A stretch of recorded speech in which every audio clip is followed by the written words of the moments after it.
Our children are being sexualised and harmed at heart in the very place where, you know, they should just be simply getting an education. Coming up on British Thought Leaders, Belinda Brown, author and researcher.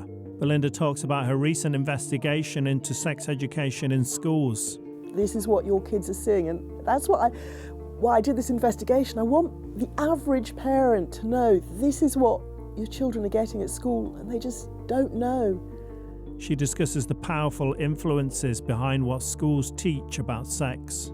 There's different elements to this, but if you look at these curriculums that I'm talking about, they are actually, they come directly from the United Nations and the World Health Organization, which sounds really good, but it's really not.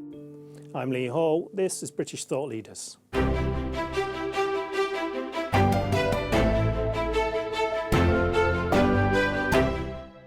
Belinda Brown, welcome back. Thank you for inviting me. You published an investigation in The Conservative Woman into sex education in schools, and you concluded that what's happening to our children is tantamount to grooming. So I'm hoping we can go into what you found. In recent years, we've heard stories of parents who weren't allowed to know what their children were being taught in sex education. We had Claire Page on who talked about exactly that. Have you found that parents are being intentionally pushed out of the picture? Yes, I actually first started looking into this issue back in sort of 2019, 2020, when they were going to be introducing the guidance, and way back then I found that parents were being excluded. So, for example, legally parents are supposed to be consulted, and then I found that the document was being downgraded to parents should be engaged, you know, engagement with parents, and I looked into, so for example, the Times Educational Supplement was giving a guidance for teachers, and it would refer to parents spreading misinformation. And I heard a number of MPs, I think Russell Moyle described parents as the parents who questioned RSE as being a dangerous element. Damien Hind, actually in a letter about it, talked about parents' misinformation. And the thing is, it's actually parents who are really well informed, and it seems to be the government who are the ones who don't actually know what's going on. You know, I even found back then when I was doing all this research, I actually found a document which was sent to the local authorities which said, if you find too many parents asking about RSE, contact the police. Really? Yep, I actually found that. I mean, that was the extent to which they tried to exclude parents, and yeah, it goes on at all levels.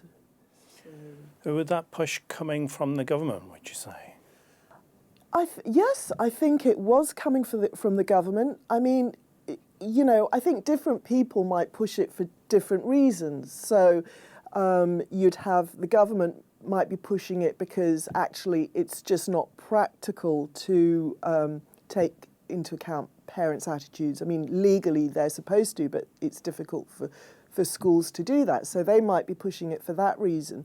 But then if you look at the sources of this information, which we'll probably talk a bit about later, which, say, like the United Nations or the World Health Organization, they will actually see parents as, you know, the people who cause shame. You know, they're the problem. They get in the way of children receiving this proper education. And then at the level of, so for example, before the guidance was issued, there was a lot of research done, and parents wrote in, you know, filled in forms and said what they would like to see, and the sex education providers wrote in what they wanted to see. And the guidance reflects what the sex ed providers said. It doesn't reflect what the parents said. The parents said that they wanted their children to learn about traditional marriage. I mean, that's what they said. It's completely ignored.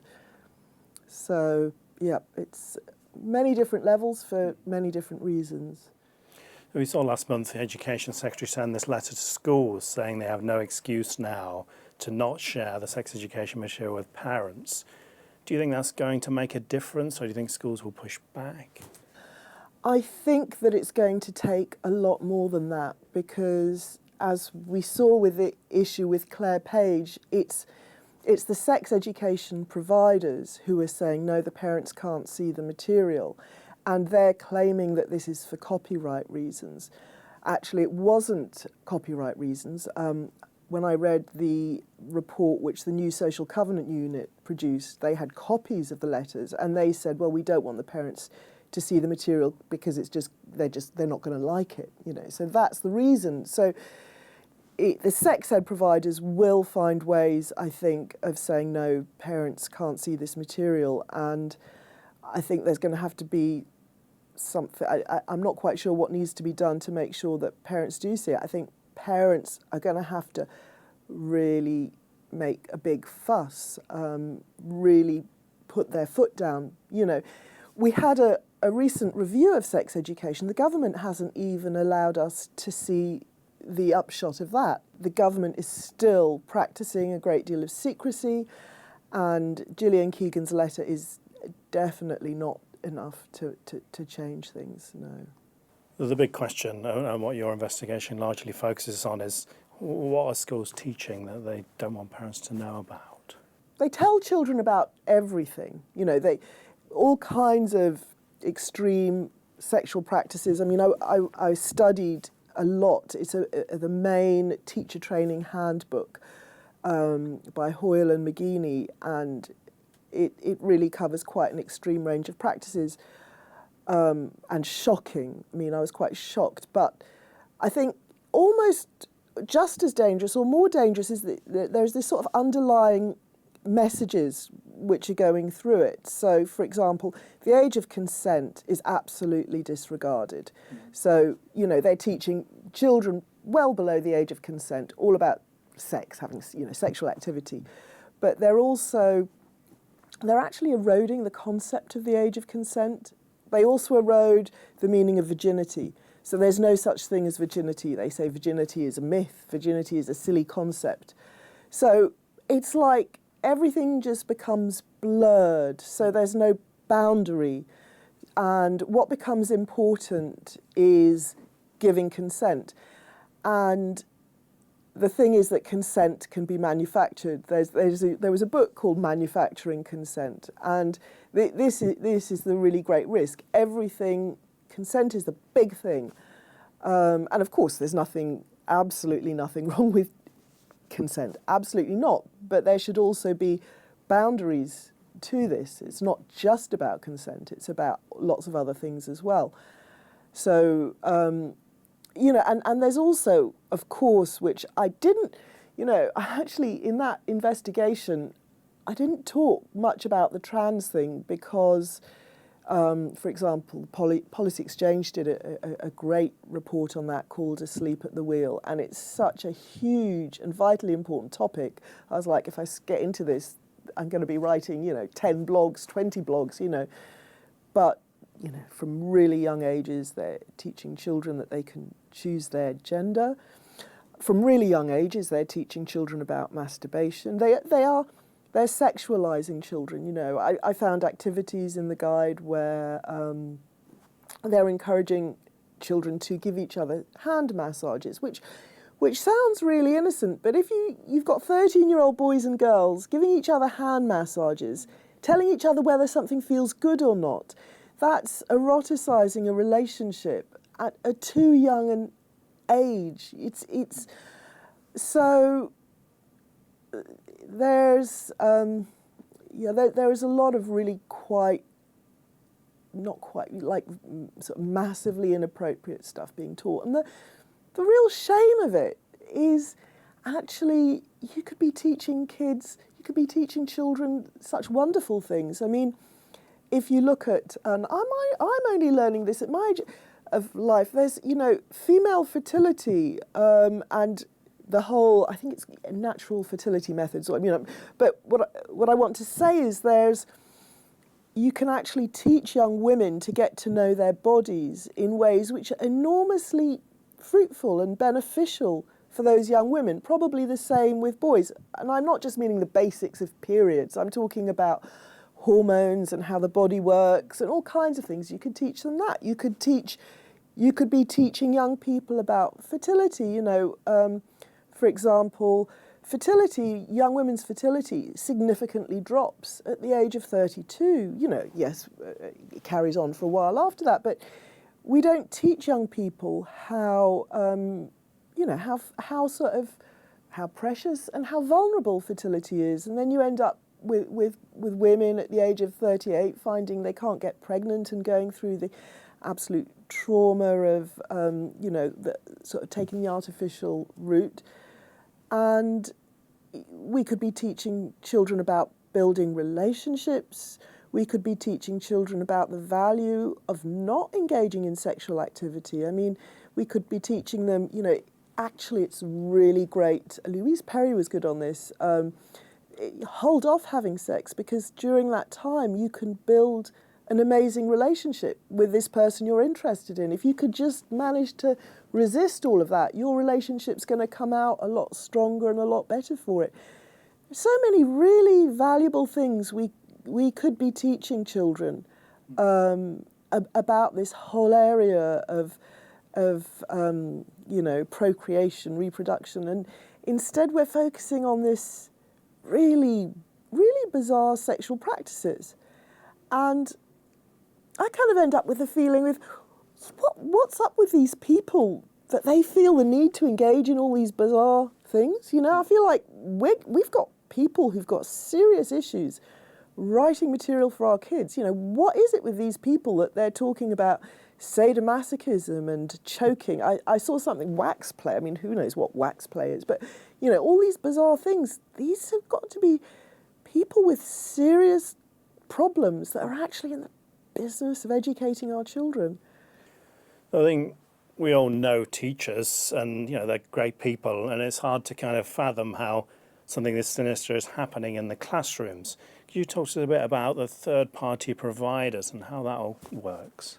Yes, I mean this is the thing. I mean, I think that when sex ed, and there probably are still some schools which are having their own teachers teach it, but what's happened is that they introduced this sex education, and it wasn't just going to be, you know, a few lessons, teach them X, Y, Z. This has got to be like all the other subjects, you know, a weekly topic. But they didn't create a curriculum, not an open curriculum. So you've got this whole new topic that needs teaching without clear guidelines about how to teach it. And then you've got all these providers who are, some of them appear to be incredibly well funded. I mean, Brooke is a major provider. I think they get 7 million from the government. I'm not sure how much the Sex Education Forum gets, but they've got a lot of money to build up programs, to market their programs, to advertise their programs. You know, I've been involved in a small project, beautiful little thing it's called Alive to the World, and it's about teaching children values education. And you can't get into the schools because you just can't compete with these big guys. They've got serious funding. Like the idea is that there isn't a curriculum, but there is a curriculum. And if you go to the Sex Education Forum, you can find it, but it's never been spelt out to parents. There's this sort of guidance, but no curriculum. But if you look at all these providers, they're all teaching the same thing. They're all teaching the same thing in different ways. There really is a curriculum, but it just was not spelt out because they knew if they did, parents would absolutely object. Right. I mean, there's different elements to this, but if you look at these curriculums that I'm talking about, they are actually, they come directly from the United Nations and the World Health Organization, which sounds really good, but it's really not. I was reading a report that the Safe Schools Alliance produced, which took me to these reports. And if you read them, this is actually the source. So the UN and the World Health Organization, their philosophy is that children are sexual from birth, and that children have sexual rights to realize their sexuality.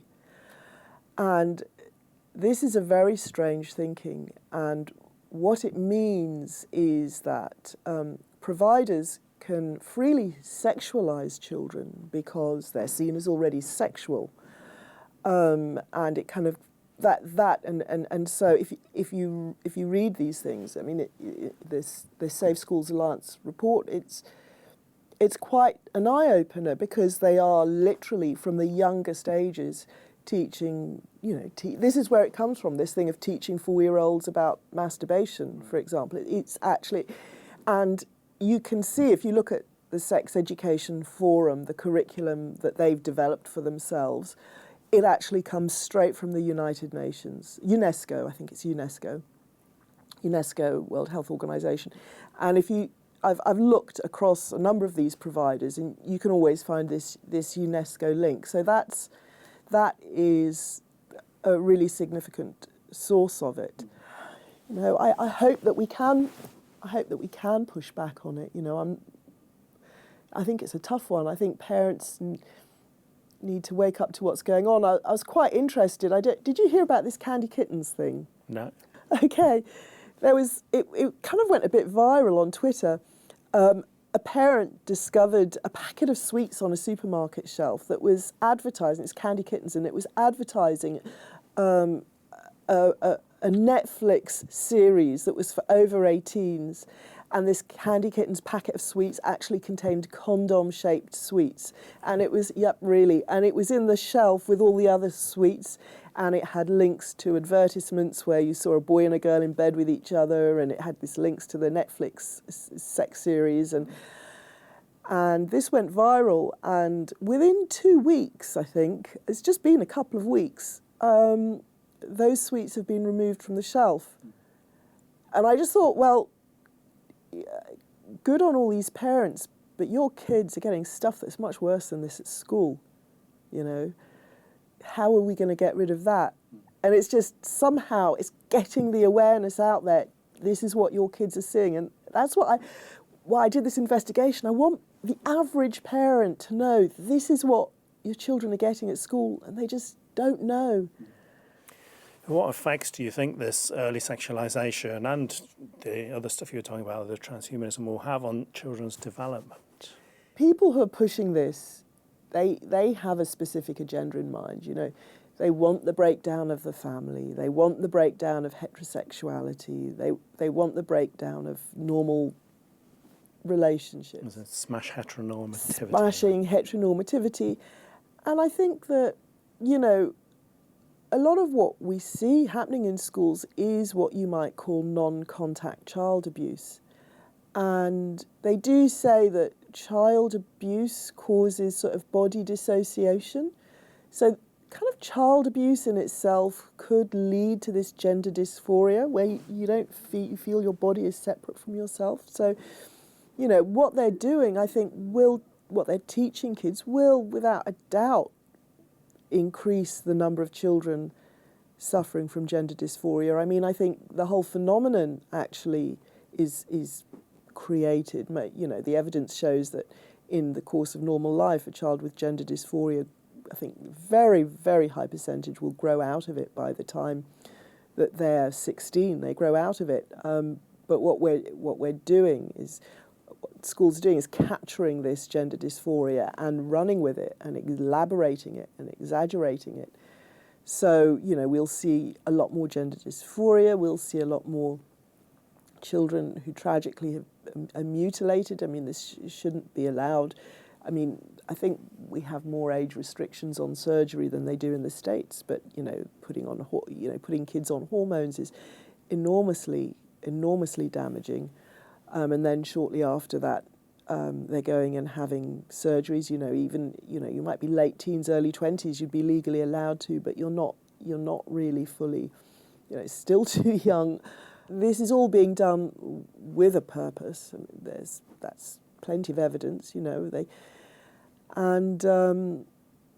I think that they've thought about it well. And I think that unless parents really push back, there's going to be a lot of damage done. It's quite interesting because if you look at the movement, I mean, just look at the trans flag. I mean, it is sort of baby colours, pale pink, pale blue, the rainbow is so child friendly. This is a movement that's targeting children, and in a way it's targeting children because it's people who can't just make their own children like the rest of us can. So they want to access children in a different way, and they want to access them for political purposes, for transforming society. I think there's a paedophile agenda. If you read this material, there's no doubt a paedophile agenda. It's one of the things the Safe School Alliance report showed was how similar much of the things that you see in this UN material is to the paedophile information exchange, PI, which existed in the 70s. You know, you've got the same ideologies, just the same ideologies. So there's a lot of really, really bad stuff going on. A lot of what you're talking about comes under this queer theory, which is the Q in LGBTQ. Gay rights movement people have been saying that their movement's been hijacked by this queer theory. Are you able to explain a bit to us what it is? The basic idea is the breakdown of all categories, you know, all distinctions. They don't like categories, they don't like distinctions, so they don't like the distinction between male and female, or husband and wife, or parent and child. They don't like age distinctions, they don't like sex distinctions. It's kind of an attempt to erode all of those institutions that have probably been forming since humans began, you know. They want to undermine heterosexuality. They want to undermine the distinction between heterosexual and homosexual. So they just want people to be engaging in sexual activity without paying any attention to the sex of the person with whom they're engaging in sexual activity. It's just, and they're reducing people to body parts. Everything's taught in terms of body parts. There's a whole language to it. And it's everything that we knew and felt secure in, you know, the idea that men and women love each other and create children together and get married, or maybe get married and create children together. Family are networks of biologically related people.